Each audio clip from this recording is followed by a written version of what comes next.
أول ما الإمام بيخلص صلاته بيلاقي حد بيزقه بشكل غريب جدا، وبيبص حواليه يلاقي ناس تانية بتستولى على ميكروفون الحرم المكي، وواحد منهم يمسك الميكروفون ويقول خطبة غريبة يعلن فيها عن ظهور المهدي المنتظر بعد سنين من الظلم علشان يطرح العدل في كل الأرض وبالذات السعودية. الحكاية بدأت سنة 79 لما اتجمع حوالي 50,000 شخص بيصلوا صلاة الفجر جوه الحرم المكي من كل أنحاء العالم، ومن وسطهم حوالي 200 شخص بيقودهم داعية إسلامي اسمه جهيمان العتيبي، وال200 شخص دول كانوا بيسموا نفسهم الجماعة السلفية المحتسبة.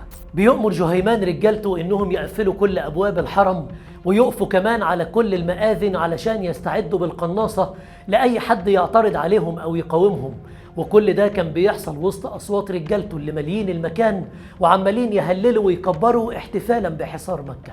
وخلال ساعة واحدة بس كان قدر المسلحين يسيطروا تماما على الحرم، وده كان تحدي واضح وصريح لسلطة آل سعود وقتها.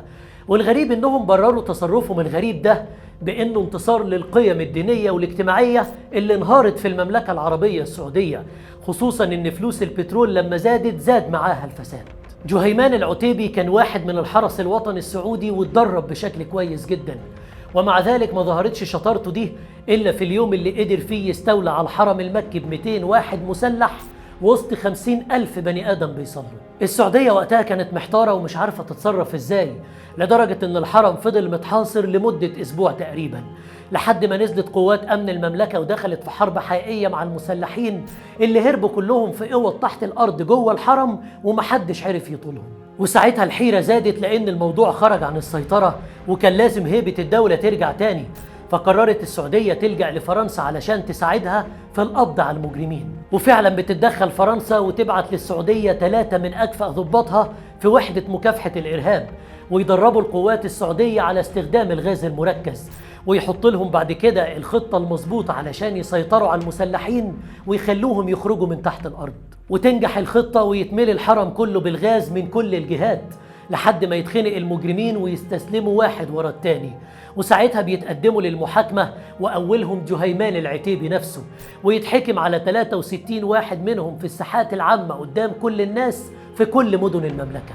والغريب أكتر بقى إن جهيمان العتيبي قائد الجماعة دي قبل ما يبقى كده كانت حياته كلها أنس وفرفشة، لكن فجأة تاب وبقى داعية إسلامي وتحول 180 درجة لدرجة إنه سيطر على عقول ناس كتير وخصوصا الشباب الصغير. ومع إن تعليمه كان بدائي جدا وما بيعرفش حتى يتكلم لغة عربية، لكن برضه كان شخصية قيادية، وعشان كده كان بيتعمد دايما إنه ينشر دعوته في المناطق الريفية المعزولة اللي فيها الناس البسيطة، وبيتعمد أكتر إنه يبعد عن أي حد متعلم عشان محدش يكشفه. وفي وسط المشهد الغريب ده كان في طالب مصري اسمه عبد المنعم سلطان.